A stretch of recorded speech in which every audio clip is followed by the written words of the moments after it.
Assalamualaikum warahmatullahi wabarakatuh. Waalaikumsalam warahmatullahi wabarakatuh. Bismillahi walhamdulillah. Wassalatu wassalamu ala sayyidina Rasulillah wa ala alihi wa sahbihi wa mawalah. La hawla wa la quwwata illa billah, amma ba'du. Saudara-saudara kaum muslimin yang berbahagia, di dalam kehidupan ini kita senantiasa mengambil iktibar, contoh dan teladan dari orang-orang sebelum kita.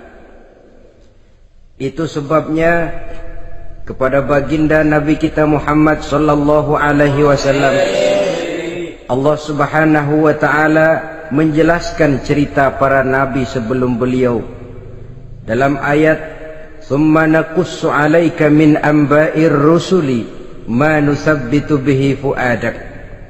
Demikianlah kami ceritakan kepadamu wahai Muhammad sebagian dari kisah para rasul-rasul sebelum kamu yang dengan itu akan memperkuat hatimu, meneguhkan keyakinanmu dan memantapkan pendirianmu. Inilah manfaatnya belajar dari sejarah.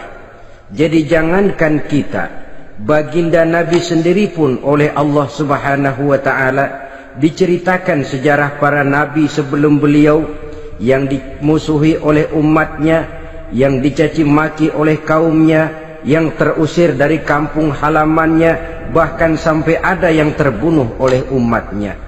Itu seluruhnya merupakan iktibar manusabbitu bihi fuadak, untuk memantapkan langkahmu, meneguhkan keyakinanmu dan menguatkan pendirianmu menghadapi perjuangan ini. Sehubungan dengan itu, pada pertemuan kali ini Al-Fakir ingin menyampaikan satu cuplikan kecil dari kehidupan seorang sahabat utama baginda Nabi, yaitu Sayyidina Umar ibn al-Khattab radhiyallahu anhu. Beliau adalah Umar bin Khattab bin Nufail bin Abdul Uzza dari suku Quraisy golongan Bani Adi. Perawakannya tinggi, kekar dan gagah, melambangkan sifatnya yang pemberani, tegas dan tidak pernah kenal takut kepada siapapun. Sebelum mendapat hidayah, Umar bin Khattab termasuk orang yang berdiri di barisan orang-orang yang memusuhi umat Islam. Ia terperangkap dalam tradisi jahiliyah di mana gemar berperang dan bermabuk-mabukan juga merupakan hal-hal yang pernah dilaksanakan dalam kehidupannya sebelum beliau masuk ke dalam agama Islam. Oleh karena itu, dalam kehidupan beragama, hidayah merupakan sesuatu yang penting. Bagaimanapun banyaknya dosa dan kesalahan yang telah dilakukan oleh seseorang, tidak seharusnya menyebabkan ia putus asa dari rahmah Allah. Sebaliknya, bagaimanapun banyak kebajikan dan kebaikan yang sudah dikerjakannya, tidak perlu membuat dia besar hati, puas, bangga, apalagi menjadi lalai karenanya. Sebab kita belum tahu akan bagaimana ujung perjalanan dari kehidupan kita ini. Saudara-saudara, kisahnya pun masuk Islam merupakan peristiwa yang menarik. Pada satu hari, dengan pedang terhunus, Umar bin Khattab menuju Darul Arqam, tempat di mana baginda Nabi biasa berkumpul dengan para sahabat. Melihat mukanya yang beringas, matanya yang nanar, orang sudah menyangka dan mengerti ini tentu akan terjadi pembunuhan. Dalam perjalanan menuju Darul Arqam, Umar bertemu dengan Nuaim bin Abdullah. Nuaim bertanya, "Ya Umar, mau kemana ente?" "Mau membunuh itu, si murtad itu," kata. "Si murtad yang mana?" Yang mana lagi? Itu yang memecah belah kita, yang menghina berhala-berhala kita, yang menjelek-jelekkan nenek moyang dan keturunan kita. Siapa lagi kalau bukan Muhammad? Kata Nuaim Umar, nggak salah, tidak salah lagi. Salah Umar. Salah kenapa? Apa kamu nggak malu? Kamu mau pergi membunuh Muhammad, sementara adikmu sendiri Fatimah, dia sudah termasuk salah seorang pengikut Muhammad. Mendengar ini, muka yang memang tadinya sudah marah dan merah, tambah jadi kelabu. Bukan main mangkelnya Umar bin Khattab. Orang lain dia musuhi, orang lain dia kejar-kejar. Ini malah adiknya sendiri menjadi pengikut dari baginda Nabi. Tidak jadi menuju Darul Arqam, dia berangkat ke rumah adiknya Fatimah. Adapun di rumah Fatimah sedang berkumpul Fatimah, suaminya Sa'id bin Zaid, dan seorang sahabat Habbab ibnul Arad. Mereka sedang membaca Quran. Waktu itu Quran belum lagi dijilid macam sekarang, jadi masih merupakan suhuf atau lembaran-lembaran tercecer saja. Ketuk pintu, ya tentu tidak assalamualaikum karena dia belum Islam. Tok tok tok. Siapa di luar? Umar. Mendengar suaranya saja, ini sahabat yang namanya Habbab ibnul Arad sudah lari ke belakang pintu. Sambil komat kamit baca doa mohon diselamatkan oleh Allah. Adapun Fatimah yang sedang memegang suhuf, lembaran tulisan Quran itu, menyembunyikan suhuf itu di belakang bajunya. Umar masuk. Fatimah, saya bang, apa benar berita yang saya dengar? Berita apa itu bang? Bahwa kau sudah masuk Islam. Bang, andai kata Muhammad memang benar, bagaimana? Sudahlah, jangan belit-belit. Jawab saja, kau masuk Islam benar atau tidak? Ya. Saudara hadirin, begitu dikatakan iya, tangannya langsung melayang, menampar muka adiknya ini, sehingga mengalir darah dari hidungnya. Suaminya Sa'id bin Zaid yang mencoba melindungi istrinya, dipegang lehernya, dibanting, diduduki dadanya. Oh, ini jawara ini.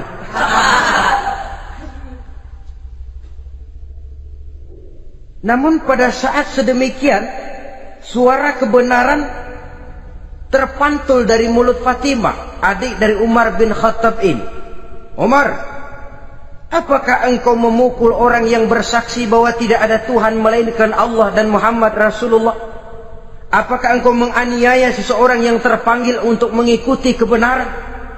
Manusia macam apa engkau, Umar? Saudara, memang dia orang keras, tapi hatinya mudah menerima kebenaran. Sehingga mendengar kalimat adiknya ini tercenung dia sejenak, melongo, bengong kata anak sekarang. Ini kalau tidak karena keyakinan yang mantap, tidak mungkin orang ini, anak adik saya ini bicara macam begini. Umar, mengapa engkau memukul orang yang bersaksi bahwa tidak ada Tuhan melainkan Allah dan Muhammad Rasulullah? Mengapa engkau pukul orang yang mengikuti kebenaran, menerima hidayah dari Allah? Begitu yakin dan mantapnya, walaupun di tengah satu hal yang sangat menakutkan. Siapa yang tidak takut orang Quraisy berhadapan dengan Umar bin Khattab yang dikenal sebagai singa padang pasir pada waktu itu? Malahan dia termasuk salah seorang jagoan di tradisi masyarakat jahiliyah itu. Ada satu pasar yang namanya pasar Ukaz. Tiap tahun di pasar itu diadakan pesta. Pertama pertandingan syair. Jadi penyair waktu itu jadi kebanggaan. Syair-syair yang menang itu digantung di dinding Ka'bah. Jadi setiap suku akan bangga kalau mempunyai ahli syair yang hebat. Nah, lalu diadakan juga lah perlombaan balap kuda, memanah, termasuk gulat. Lah Umar ini tiap kali pertarungan mesti menang. Belum pernah ada yang berhasil mengalahkan dia. Jawara. Saudara-saudara, mendengar adiknya begitu mantap hatinya, apalagi ketika adiknya berkata begitu, suhuf, lembaran yang disembunyikan di belakang bajunya tersembul. Apa yang kau sembunyikan di balik bajumu itu? Suhuf. Apa suhuf itu? Lembaran Al-Quran. Coba saya lihat. Enggak boleh. Kenapa? Kamu kotor. Orang kotor tidak boleh megang Quran. Saya mau lihat. Enggak boleh. Kalau kamu mau lihat, mandi dulu. Diturutinya permintaan adiknya itu. Lalu diambilnya suhuf tadi. Dia baca. Kebetulan ayat yang dibacanya ayat pertama dari surah Toha yang berlanjut dengan ayat 14 pada surah yang sama. Dia baca, Bismillahirrahmanirrahim. Toha ma anzalna ilaikal Qur'ana litashqa illa tazkiratan liman yakhsha. Toha, tidaklah aku turunkan Al-Quran ini untuk bikin sukar manusia, melainkan merupakan pengingat bagi orang-orang yang takut kepada Allah. Lalu pada ayat ke-14, Innani anallahu la ilaha illa ana fa'budni. Sesungguhnya akulah Allah, tidak ada Tuhan melainkan aku, maka hendaknya hanya kepadakulah kamu menyembah. Wa aqimis salata li dzikri, dirikanlah salat untuk mengingat aku. Inna sa'ata atiyatun akadu ukhfiha litujza kullu nafsin ma tas'a. Sesungguhnya kiamat itu pasti akan datang, yang sengaja waktunya kami tidak beritahukan kepada kamu semua, untuk kami balas segala setiap orang tentang apa saja yang telah mereka lakukan dalam kehidupan di dunia ini. Setelah membaca ayat ini, gemetar tangannya. Ini sih nggak main-main ini. Ini belum pernah saya baca ajaran semacam ini. Tidak patut orang yang mempunyai kitab suci semacam ini dimusuhi. Ini sesuatu yang benar. Tergetar jiwanya. Hei Fatimah, Muhammad di mana Muhammad? Saya tidak akan memberitahu kepada kamu. Di mana? Saya tidak akan memberitahu. Lebih baik kau bunuh saya kalau memang maksudmu mau mencelakakan Muhammad. Sama sekali saya tidak akan mencelakakan dia, Fatimah. Kasih tahu saja, di mana dia? Darul Arqam. Bergegas dia menuju Darul Arqam. Di dalam Nabi memang sedang kumpul dengan para sahabat. Termasuk ada Sayyidina Hamzah yang juga terkenal jawara juga. Ketuk pintu. Ketuk pintu. Siapa di luar? Umar. Di dalam ini geger sebagian sahabat. Umar datang ini pasti bencana. Umar datang, wah, kalau istilah kampung, kerok dan urusan.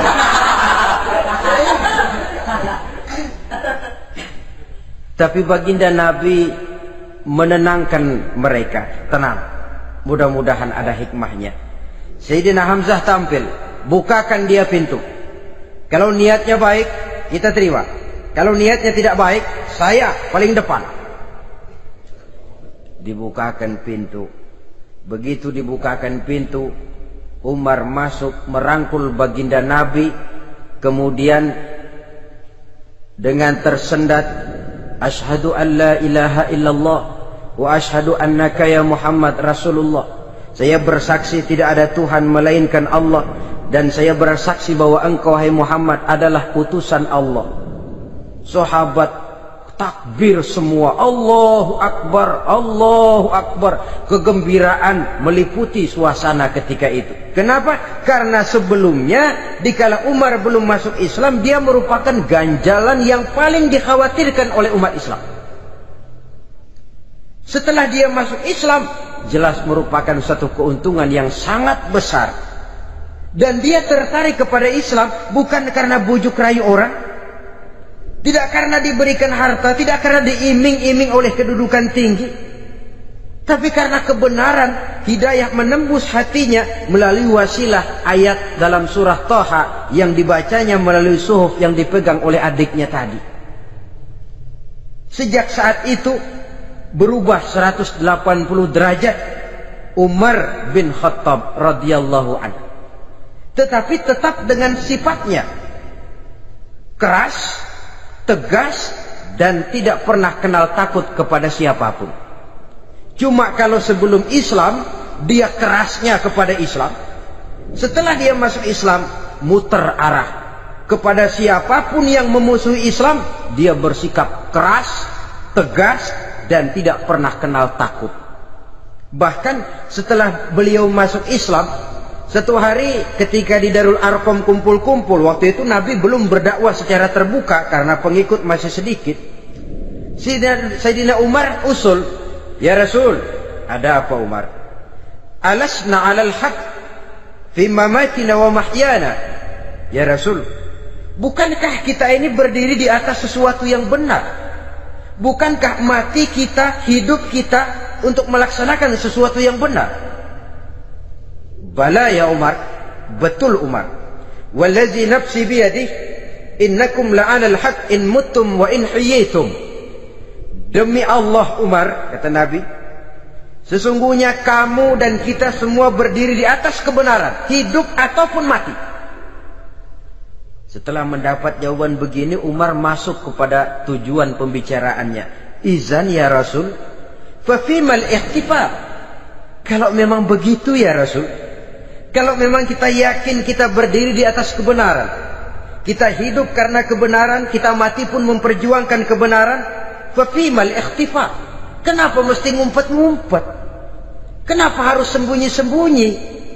Wallazi ba'asaka bil haq, demi Allah ya Rasul, la takhrujanna wa la nakhrujanna ma'ak. Tuhan harus keluar menyampaikan Islam ini secara terbuka, dan kami akan mendampingi Tuhan dengan segenap jiwa dan raga. Sekali masuk Islam gak tanggung-tanggung. Yang kayak begini ini yang kita perlukan sekarang ini. Begitu masuk Islam, nggak tanggung seluruhnya, jiwa dan raganya masuk Islam. Beliau yang pertama kali mengajukan ide, kenapa harus dakwah sembunyi ya Rasul? Wong kita berdiri di atas kebenaran, memperjuangkan sesuatu yang hak. Kalau kita mati, kita pun mati membela kebenaran. Kenapa mesti fafimal ikhtifa? Kenapa harus sembunyi-sembunyi? Mulai sekarang mari keluar ya Rasul, saya akan dampingi Tuhan, nyawa taruhannya. Saudara hadirin yang saya hormati, selalu dia tempat-tempat yang pernah dia melaksanakan maksiat sebelum dia Islam, selalu dia kunjungi sampai dia berkata, tidak ada tempat yang pernah saya melakukan kesalahan sebelum saya Islam yang harus saya tutupi dengan kebajikan setelah saya Islam sekarang ini. Bahkan ada satu riwayat menjelaskan beliau itu yang tinggi badannya, kekar perawakannya, gemetar orang ngadepin dia. Tapi beliau sendiri sangat mudah gemetar kalau sudah mendengar ayat-ayat Allah. Sehingga ada satu riwayat menjelaskan Sayyidina Umar itu setelah masuk Islam, kalau sholat kadang-kadang bila menoleh ke kanan beliau senyum, bila menoleh ke kiri beliau menangis berurai air mata. Ada orang bertanya, ya Umar, kenapa menengok ke kanan kau senyum, ke kiri kau menangis? Itulah kalau saya ingat jahilnya saya sebelum Islam. Adapun bila saya menoleh ke arah sebelah kanan saya tersenyum, teringat betapa dulu saya membuat berhala dari korma. Saya tumpuk-tumpuk, saya susun begitu.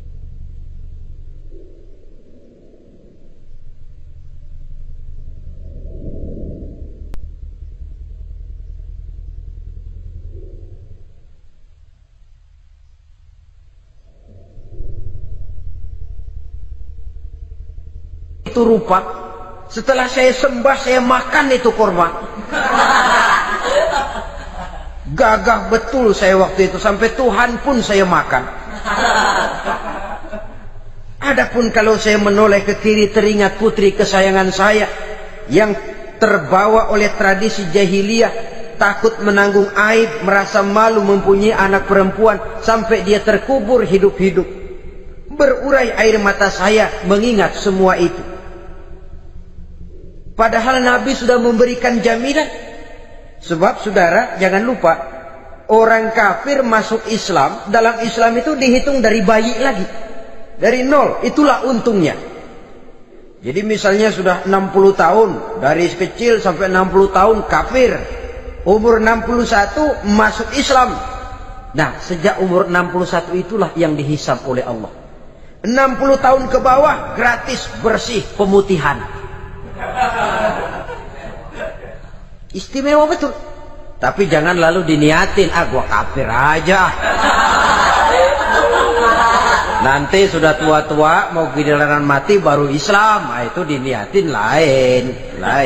Ini yang karena faktor hidayah, saudara-saudara. Nah, cintanya kepada baginda Nabi luar biasa. Dalam setiap pertempuran beliau selalu di front terdepan. Bahkan demikian cintanya sampai ketika hari di mana baginda Nabi wafat, saudara-saudara. Disampaikan berita wafat Nabi kepada Umar ini.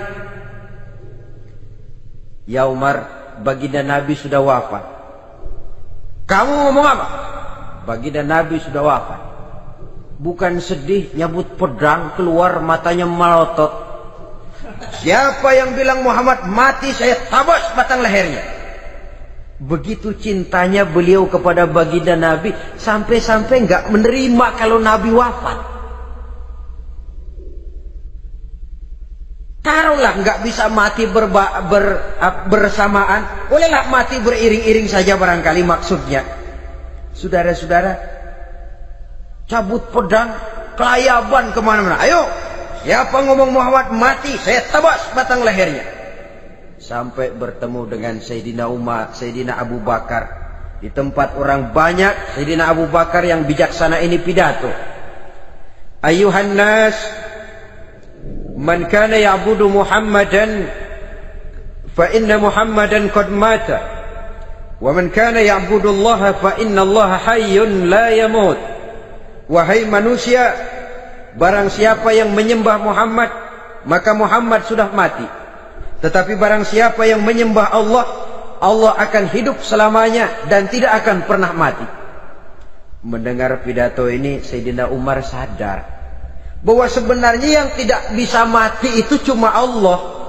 Bagaimanapun agungnya baginda Nabi, besarnya baginda Nabi, tinggi akhlak budi pekertinya Nabi, cintanya beliau kepada Nabi, Nabi manusia dan manusia harus mati. Kemudian dibacakan surah Ali Imran ayat 144. Wa ma Muhammadun illa rasul qad khalat min qablihi rusul afa immata aw qutilan qalabtum ala aqabikum. Muhammad tidak lain daripada manusia, telah datang kepadanya rasul. Apakah jika ia mati engkau kembali menjadi murtad atau mundur ke belakang? Mendengar ayat ini dibacakan, Sayyidina Umar sadar, berurai air matanya, menangis dalam kesedihannya. Ini cintanya yang demikian tinggi kepada baginda Rasulullah sallallahu alaihi wasallam.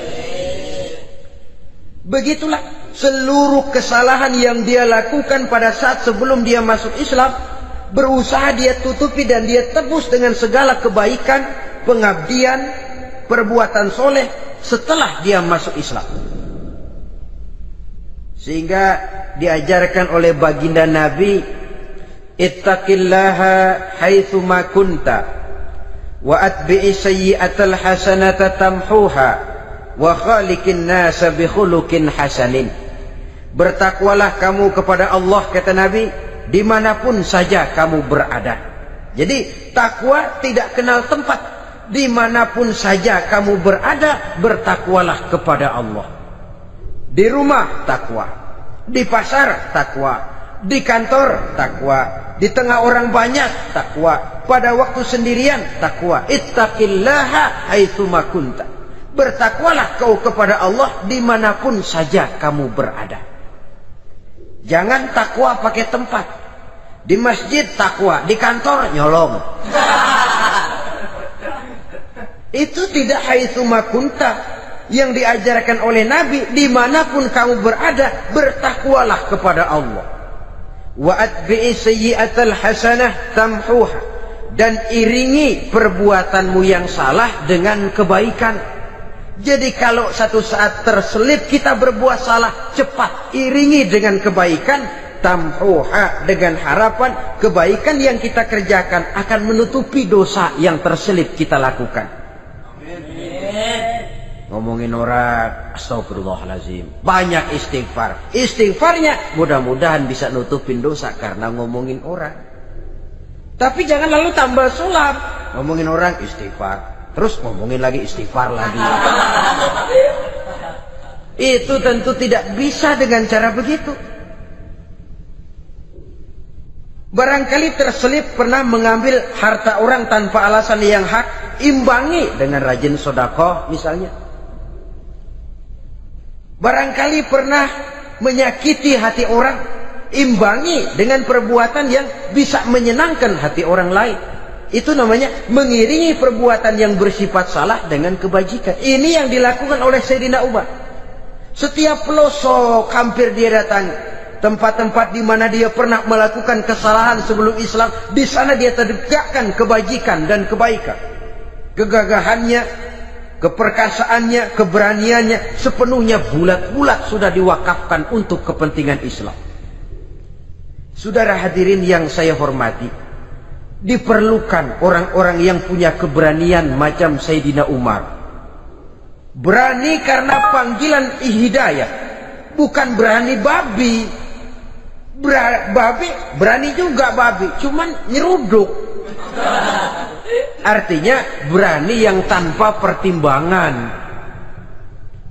Berani yang tanpa pertimbangan pada akhirnya akan menyulitkan kita sendiri.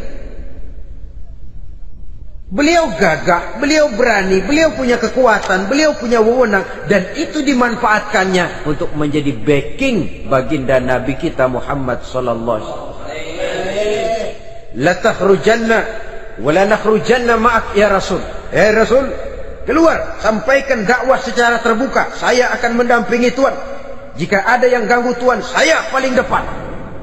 Backing yang mendampingi Rasul untuk menyampaikan risalah Islamiyah ini. Saudara hadirin yang saya hormati, wa khaliqin nasa bi khuluqin hasanin, kata Nabi. Dan pergaulilah manusia dengan akhlak yang baik, karena dengan ini kau bisa mengambil hati orang. Dalam hadis lain katakan, innakum la tas'una an-nasa bi amwalikum walakin yas'uhum minkum bastul wajhi wa husnul khuluq. Kamu tidak akan bisa menyenangkan orang banyak dengan hartamu, tapi kamu bisa ambil hati mereka dengan budi pekerti yang luhur dan muka yang manis. Dengan harta belum tentu kita bisa menyenangkan semua orang, tapi budi pekerti yang luhur, muka yang manis, itu yang akan bisa membuat kau menyenangkan orang banyak.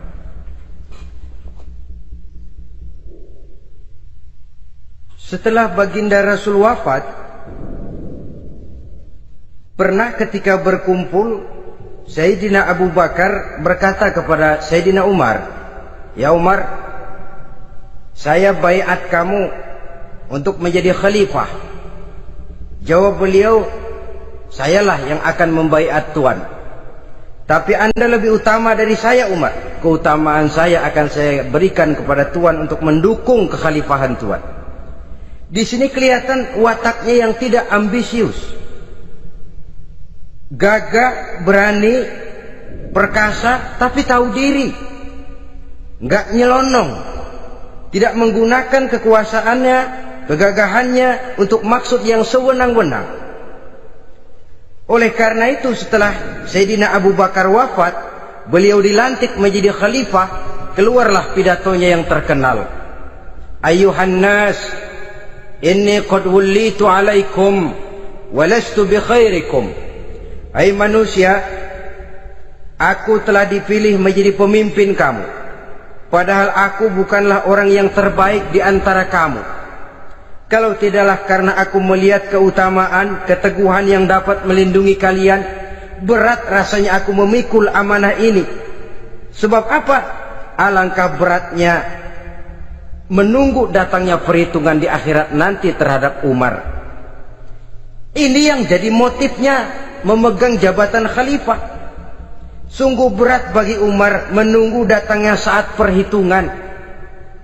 Sehingga seolah-olah kalau bisalah jadi Umar bin Khattab saja, jangan jadi khalifah kalau bisa. Tapi moya umat sudah kadang memilih. Sehingga benar kalau dalam satu hadis Nabi pernah mengajarkan jangan memberikan satu jabatan kepada orang yang memintanya.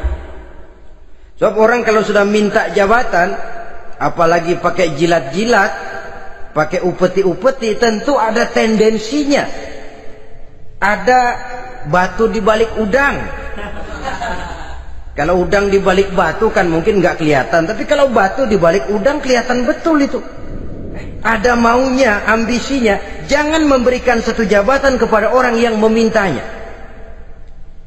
Seakan di batinnya Sayyidina Umar menyesali. Kenapa Umar nggak jadi Umar saja, kok mau jadi khalifah gitu. Alangkah berat perhitungan buat saya di akhirat nanti.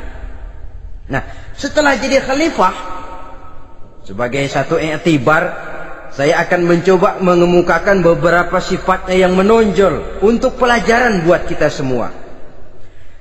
Pertama, sikapnya terhadap keluarganya setelah beliau menjadi khalifah. Kedudukan sebagai keluarga Umar bin Khattab bukan merupakan kedudukan istimewa. Itu ditanamkan betul kepada keluarganya. Jangan karena bapakmu khalifah, lalu mentang-mentang anak khalifah kau merasa dapat fasilitas, merasa bisa berbuat semau-maumu. Kau harus punya tanggung jawab dan beban moral, memberikan contoh yang lebih baik kepada rakyat.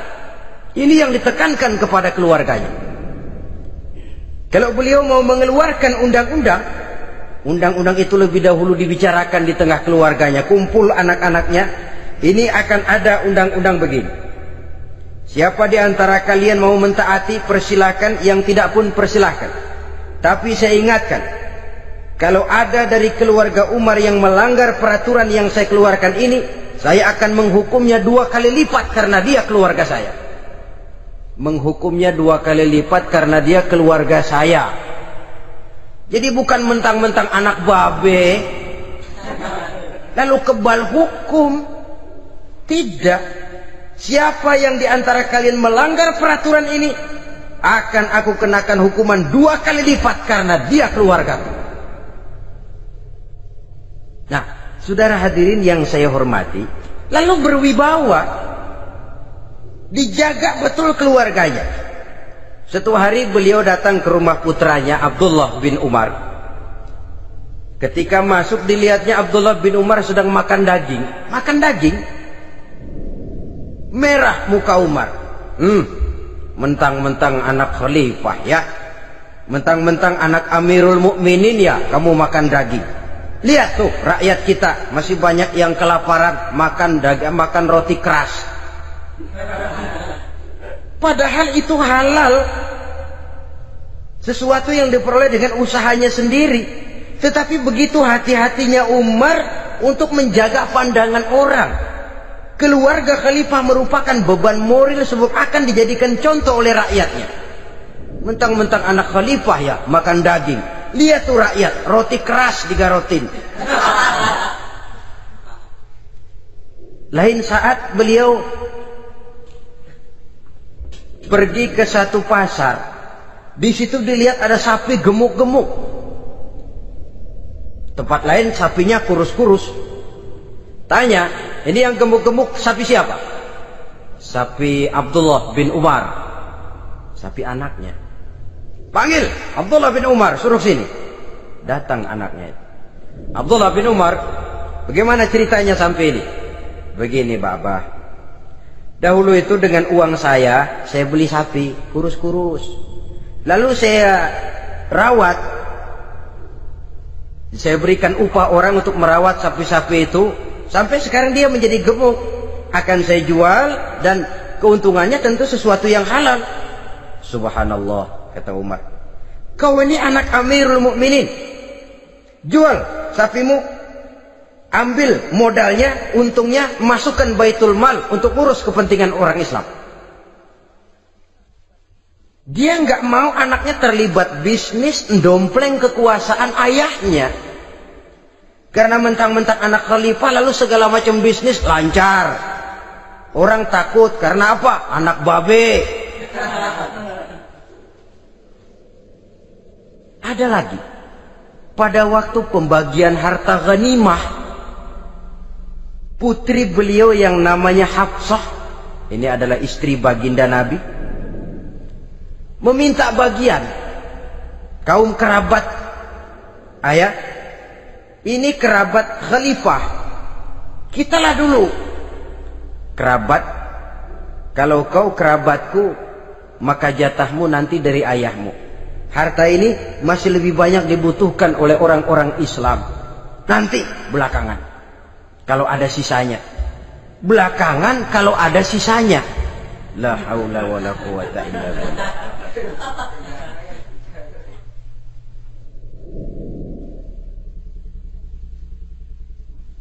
Saudara hadirin,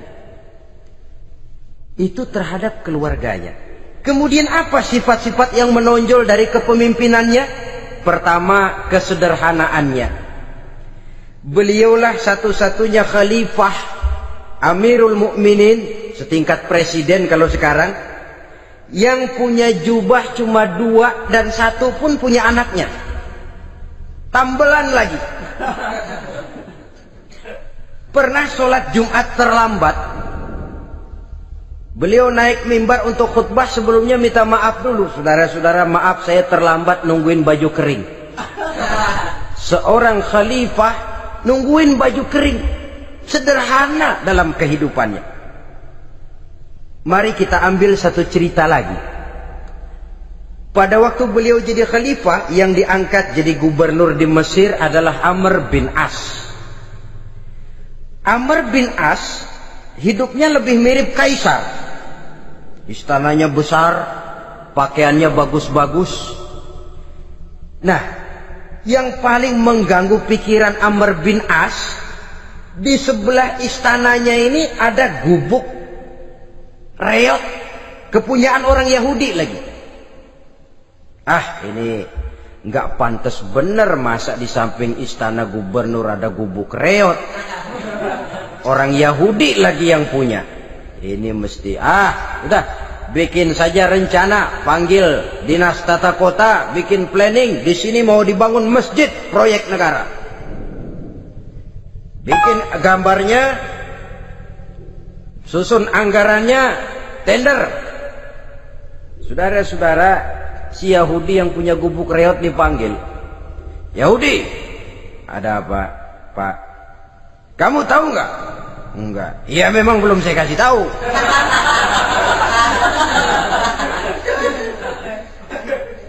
Ada apa, Pak? Itu kamu punya gubuk. Tahu? Kena proyek. Proyek apa, Pak? Kami mau bangun masjid besar di situ. Dan tidak sesuai ada gubuk reot di samping tempat gubernur. Jadi maksud Bapak, gubukmu, tanah-tanahnya mau saya bebaskan. Saya beli. Enggak mau, Pak. Saya enggak mau jual. Saya bayar 2 kali lipat. Enggak mau. 3 kali lipat. 6 kali lipat juga enggak mau, Pak. Saya dari muda peres keringat banting tulang cuma segitu-gitunya, Pak, tempat saya tinggal. Gubuk reot sama tanahnya sedikit. Makmur saya, Pak, cuma rumah sama sumur.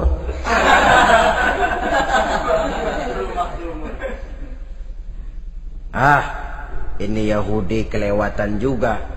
Akhirnya turun perintah, sudah, kalau dia nggak mau dibebaskan, gusur saja, tarik, ambil bulldozer. Digusur. Yahudi ini berurai air matanya. Aduh, begini jadi rakyat kecil, udah jatuh ketiban ember lagi. Tapi pikir-pikir Amr bin As kan bukan yang paling atas. Dia kan cuma pejabat, masih ada atasannya lagi. Lapor lapor. Yahudi ini berangkat ke Madinah. Bayangkan dari Mesir ke Madinah. Jalan. Di sepanjang jalan dia pikir membanding-banding. Kalau gubernurnya saja istananya begitu mewah, apalagi khalifahnya. Kalau gubernurnya galak main gusur, apalagi khalifahnya.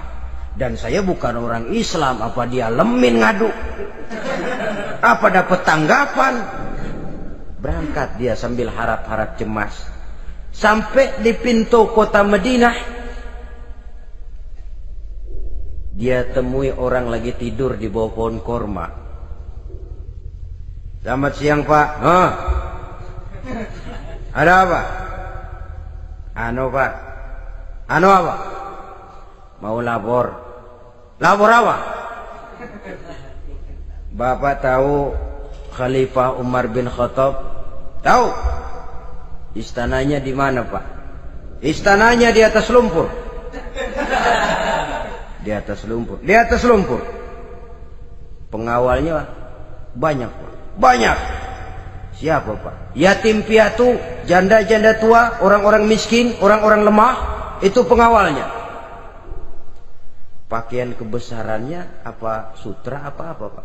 Pakaian kebesarannya malu dan takwa. Saya nggak ngerti Pak. Itulah Umar bin Khattab. Lalu orangnya sekarang di mana Pak? Di depan ente. Rupanya yang dia tanya itulah orangnya. Gemeter Yahudi ini, keringat bercucuran. Coba, istananya di atas lumpur. Sebab beliau berprinsip, bagaimana saya bisa menghayati nasib rakyat kalau saya tidak merasakan apa yang mereka rasakan? Bagaimana saya nggak bisa tahu sakitnya lapar kalau saya belum pernah kelaparan? Itu prinsipnya. Istananya di atas lumpur. Para pengawalnya yatim piatu, janda-janda tua, orang-orang miskin, orang-orang lemah dan tidak mampu. Dan pakaian kebesarannya malu dan takwa. Kamu dari mana? Dari Mesir Pak. Ada apa? Mau laporan gubernur Bapak di Mesir yang namanya Amr bin As. Kenapa? Main gusur aja Pak. Ceritanya? Iya, dia mau bangun masjid. Kebetulan di areal itu saya punya tanah sama gubuk segitu-gitunya. Saya nggak mau dibeli, digusur Pak. Saya mau mencari keadilan. Begini. Kamu lihat tempat sampah itu? Lihat. Di situ banyak tulang. Coba kamu ambil kemari satu, tulang unta, bawa sini. Bingung Yahudi.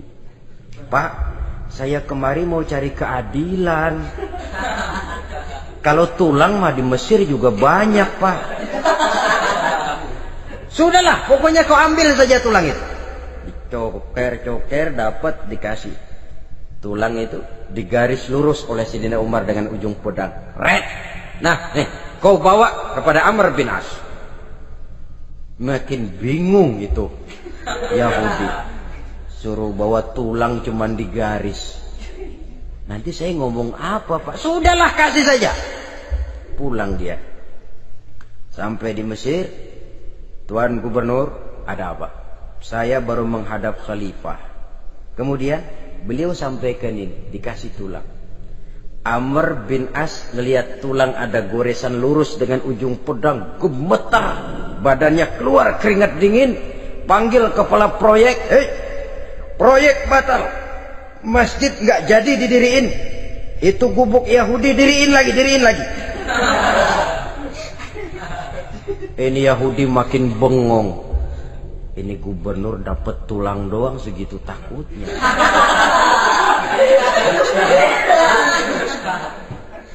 Ada apa sebenarnya Tuan Gubernur? Kamu tahu, ini nasihat pahit buat saya dari Amirul Mukminin Umar bin Khattab. Seolah-olah beliau bilang, hai Amr bin As, jangan mentang-mentang sedang berkuasa ya. Pada suatu saat kau akan jadi tulang-tulang kayak begini. Maka mumpung kamu masih hidup dan berkuasa, berlaku lurus dan adillah kamu seperti lurusnya garis di atas tulang ini. Red. Lurus, adil, jangan bengkok. Sebab kalau kamu bengkok, nanti aku yang luruskan pakai pedangku.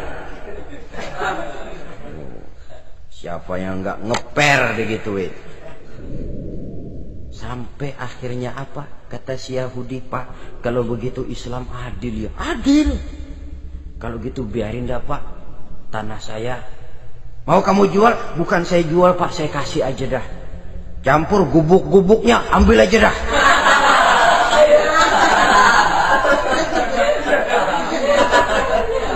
Masuk Islam si Yahudi ini oleh karena keadilan dari Umar bin Khattab. Begitulah kesederhanaan hidupnya. Sampai saudara, yang ironi betul,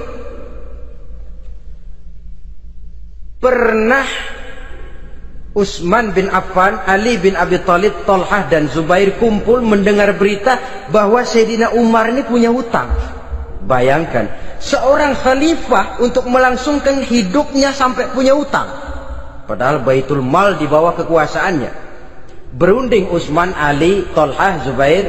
Kalau kita langsung ngomong sama Umar nggak enak dong, dia nggak bakalan terima. Lewat putrinya aja, Hafsah. Baik.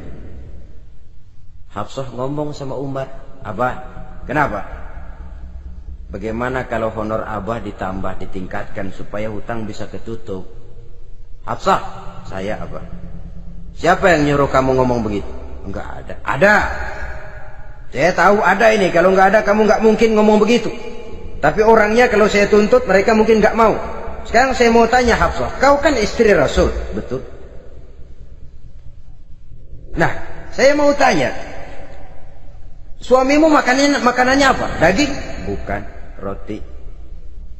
Tempat tidurnya kasur empuk? Bukan. Kain kasar yang kalau musim panas kami bentangkan, kalau musim dingin separuh buat tidur, separuh buat selimut. Pakaian yang dibelikan untukmu berapa banyaknya? Cuma 2. Nah, itu guru saya, orang yang paling saya cintai, dan itu yang saya ikuti. Bahkan setelah beliau wafat, Sayyidina Umar ini hutangnya ditanggungkan kepada anaknya Abdullah bin Umar, dan itu pun dilunasi dengan menjual rumahnya, sehingga rumahnya itu disebut Darul Qadha, rumah bayar hutang. Begitu kesederhanaannya. Jadi nggak pakai aji mumpung jadi khalifah lalu kayak ikan gurita, tangan yang mana aja megang. Itu kan mental monyet. Monyet itu kan begitu, tangan megang kiri kanan, mulut ngawal, kaki megang, temennya dikasih masih ngerampas juga. Monyet rakus betul itu. Itu kesederhanaannya. Kenapa kesederhanaan ini timbul? Karena sikap zuhudnya. Zuhud itu tarkud dunia li ajlil akhirah. Orang yang mengambil dunia hanya yang diperlukan dengan lebih mengutamakan kehidupan akhirat. Watak zuhudnya yang sangat menonjol. Dialah pahlawan yang paling berani di medan perang. Dialah imam yang paling khusyuk di masjid. Dan tidak jarang kalau sholat sendiri, begitu membaca ayat yang menceritakan neraka, nangis berurai air matanya. Saudara hadirin ma'asyiral muslimin rahimakumullah. Jadi kesederhanaan dan kezuhudan ini bukan lewat teori disampaikan oleh Umar, bukan lewat penataran seluruh aparat, tidak, lewat contoh konkret. Inilah saya, contoh sederhana dan zuhud. Bagaimana saya akan bisa merasakan penderitaan kalau saya sendiri tidak pernah menderita? Bagaimana saya akan tahu sakitnya lapar kalau saya belum pernah kelaparan? Maka tanpa penataran, tanpa upgrading segala macam, berhasil karena prinsip keteladanan. Beliau jadi contoh utama. Dan sumber utamanya tentu tidak lain karena contoh dari baginda Nabi besar Muhammad sallallahu alaihi wasallam. 2, sederhana. Yang kedua, zuhud. Yang ketiga, sifat yang menonjol dari kekhalifahannya adalah adil. Kalau sudah bicara soal hukum, dia tidak pernah kenal kompromi. Adalah seorang pemuka Nasrani masuk Islam. Namanya Jabalah bin Aiham. Ketika dia bikin haji, kain ihramnya keinjak orang Arab yang hitam. Badui. Jengkel. Dia merasa bekas tokoh. Enak aja nih orang udah jelek nginjak lagi. Ditempeleng orang tadi. Orang ini lapor kepada Umar. Panggil Jabalah bin Aiham. Panggil. Kau ditampar? Betul Khalifah. Tampar dia. Tampar lagi. Dipukul orang itu di depan Sayyidina Umar. Jadi tidak karena kau ini bekas kepala suku, kau ini bekas orang terhormat, lalu ada kebijaksanaan yang tidak bijaksana. Kebijaksanaan yang akhirnya jadi tidak bijaksana. Dan itu memang sudah dimulai dengan memblokir keluarganya. Tidak satu keluarganya pun yang boleh mempunyai perasaan bahwa menjadi keluarga khalifah merupakan fasilitas dan keuntungan. Kau jangan makan di atas punggungku. Kau jangan menikmati fasilitas di atas keringatku. Dan tidak ada keinginan mewariskan jabatan khalifah kepada anak-anaknya. Pernah beliau musyawarah, saya bingung, kenapa khalifah? Gubernur Kufah ini sulit nyari orang. Diangkat yang lemah, rakyat ngeluh. Diangkat yang keras, rakyat juga ngeluh. Ada calon khalifah. Kalau ini mah nggak salah lagi nih buat gubernur Kufah. Siapa? Abdullah bin Umar. Anak beliau sendiri. Melotot matanya. Jangan macam-macam kau. Cukup satu orang Umar memegang jabatan ini. Kalau berhasil, kami keluarga Umar sudah merasakannya. Kalau gagal, cukup kegagalan seorang Umar. Tidak berusaha mengorbitkan anaknya. Wah, anak babe diangkat jadi ano. Tidak, malah diblokir. Cari yang lain. Tapi Abdullah bin Umar cukup syarat ya khalifah. Dia orang bertakwa dan soleh. Yang takwa dan soleh bukan cuma anak Umar. Anak orang lain juga banyak yang takwa dan soleh. Itu prinsipnya. Sehingga ketegasannya ini membuat orang jadi sungkan. Dan tidak seorang pun berani kirim-kirim upeti hadiah. Pernah itu ada pejabat dari Azerbaijan kirim makanan. Kue, mending apa? Kue. Gitu dicicipi enak. Enak juga ya kue ini. Enak khalifah. Ini di sana apa makan rakyat biasa? Bukan. Ini makanan orang-orang fit. Nah, dibungkus lagi itu kue. Dibungkus. Ontamu mana? Di luar. Ambil, bawa pulang, serahkan lagi kepada gubernur di sana, kasih tahu salam dari Umar bin Khattab. Kenyangkan dulu rakyat dengan makanan seperti ini. Kita belakangan. Jadi kalau rakyat lapar, saya orang pertama yang akan merasakan kelaparan. Tapi kalau rakyat makmur, biarlah saya menjadi orang terakhir yang kenyang. Kan bagus prinsip itu. Jikalau rakyat kelaparan, saya akan jadi orang pertama yang merasakan lapar. Tapi kalau rakyat makmur, biar saya jadi orang terakhir yang kenyang. Jangan dibalik. Pada saat rakyat kelaparan, dia kekenyangan. Dan selanjutnya, sikap keadilannya ini, saudara-saudara, menyebabkan hukum lalu jadi berwibawa. Pernah beliau jalan-jalan di lorong kota Madinah. Di tempat yang namanya Harah bersama Aslam. Ada ibu-ibu, anaknya nangis. Lapar ma. Sabar, dikit lagi matang gitu. Memang tuh ibu lagi ngerebus. Bunyi, air ngegulak. Luguk. Umar lihati dari jauh. Belum juga matang. Nih anak dari nangis, lapar, sampai capek nangis, sampai tidur. Anak tidur, Umar samperin. Bu, emang masak apa sih kok nggak bisa matang? Saya nggak masak apa-apa tuan. Itu pating kerubuk apa? Ketika dibuka ya cuma air saja. Subhanallah, ibu sudah ngebohongi anak ibu sendiri. Habis harus bagaimana tuan? Saya sudah nggak punya makanan untuk dimasak. Sementara perut nggak kenal kompromi. Jalan satu-satunya, ya terpaksa anak saya bohongi. Saya bilang sebentar lagi matang, sampai dia tidur sekarang ini. Memangnya Khalifah Umar gimana sih ngurusi rakyatnya? Subhanallah, dia orang zalim. Dia yang memegang urusan kami, tapi dia nggak tahu nasib saya. Anak kelaparan, keluarga terlantar. Oh begitu. Iya, zalim betul Umar bin Khattab itu. Kalau begitu ibu tunggu sebentar. Dia pulang bersama Aslam menuju Baitul Mal. Dia ambil tepung 1 karung, dipikul sendiri. Dipikul sendiri. Kata Aslam, ya Khalifah, biar saya yang bawa. Jangan. Kenapa Khalifah? Apa kau kira kau sanggup mikul dosa saya di akhirat nanti? Biar saya yang mikul sendiri. Dia bawa ke tempat tuh ibu-ibu. Dia masakin sendiri. Nah bu, sudah matang, persilakan masak. Makan. Alhamdulillah Tuhan. Mudah-mudahan Allah memberkahi Tuhan. Tuhan lebih baik dari Umar bin Khattab yang zalim itu. Memang sebenarnya Tuhan siapa, kata tuh ibu? Saya. Iya, saya ya Umar bin Khattab yang ibu bilang zalim itu. Gemetar si ibu. Gemetar si ibu. Tapi memang peka dan menghargai kritik orang. Tidak membungkam setiap orang yang nadanya sumbang atau berbeda. Kadang beliau berkata, saya khawatir karena orang terlalu segan dengan saya, lalu nggak ada yang berani negur kalau saya salah. Kan begitu biasanya. Karena sudah terlalu segan, lalu semuanya orang mau diaminin saja. Asal dibilang nggak benar, marah, jengkel. Lalu disingkirin, maunya diiyain, inggih kula nuwun. Oke bos. Beliau bilang, saya khawatir kalau tidak ada orang yang mau menegur kesalahan saya jika saya terlanjur nanti.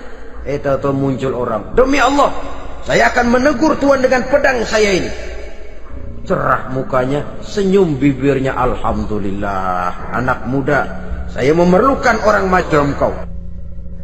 Yang berani berkata ya terhadap yang benar dan tidak terhadap yang tidak benar, apa dan bagaimanapun resikonya. Di sini kelihatan sikap beliau menghadapi orang yang berbeda pendapat.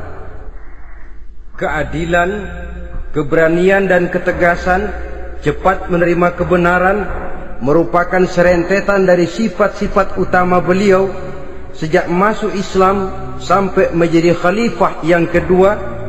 Bahkan dengan jasa beliau, Islam kemudian tersebar menembus dinding Jazirah Arabia, memasuki Bizantium dan Persia, sehingga beliau juga dikenal sebagai periode Al-Futuhat Al-Islamiyah.